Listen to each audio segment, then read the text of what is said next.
Part 1 માં આપણે જોયું હોર્મોન્સના લીધે કેમ વેઇટ ગેઇન થાય છે અથવા તો વેઇટ ઉતારવું કેમ અઘરું થઈ જાય છે. આમાં આપણે એના ઉપાયો જોઈશું. તો સૌથી પહેલા હોર્મોન્સના લીધે જ્યારે વેઇટ ગેઇન થઈ જતું હોય તો ઓલ ઓવર લાઈફસ્ટાઈલ સુધારવી પડે.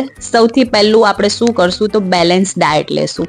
ઓફકોર્સ ડાયટ તમે કરતા જ હશો પણ બેલેન્સ નહીં હોય. કાં ખાલી સલાડ ખાતા હશો, કાં ખાલી કઠોળ ખાતા હશો, કાં આખા દિવસમાં એક જ મીલ લેતા હશો. એવું નથી કરવાનું. દરેક મીલ બેલેન્સ લેવાનું છે. એટલે કે દરેક મીલમાં પ્રોટીન અને ફાઈબર વધારે લેવાનું છે, કાર્બ્સ અને શુગર ઓછી લેવાની છે. Second, peace of mind, stress નથી લેવાનો. એટલે કે ઊંઘ સારી લેવાની છે, મેડિટેશન કરવાનું છે, ધ્યાન કરવાનું છે, વિચારવાયું હોય તો એને કંટ્રોલ કરવાની ટ્રાય કરવાની છે. થર્ડ છે એક્સરસાઇઝ. સૌથી મહત્વનું છે સ્ટ્રેન્થ ટ્રેનિંગ.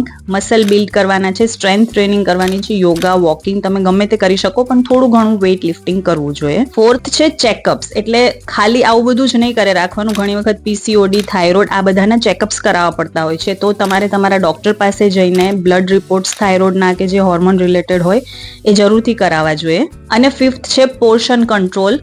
પોર્શન કંટ્રોલ કરશો તો જ વજન ઉતરશે. અલ્ટિમેટલી કેલેરી ડેફિસિટ તો થવું જ પડશે. એટલે તમે તમારા મીલ પહેલા સેલેડ લઈ લ્યો તો તમે ઓછું ખાશો, અથવા તો ઘણી વખત હંગર છે એ થર્સ્ટ સાથે પણ કન્ફ્યુઝ થતી હોય છે. તો વોટર ઇન્ટેકનું પણ ધ્યાન રાખવું જોઈએ.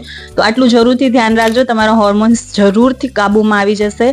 એ સિવાય તમને કોઈ પ્રશ્ન હોય તો જરૂરથી મને કોમેન્ટમાં જણાવો અને રીલ દરેક સ્ત્રીઓ સાથે જરૂરથી શેર કરી દેજો.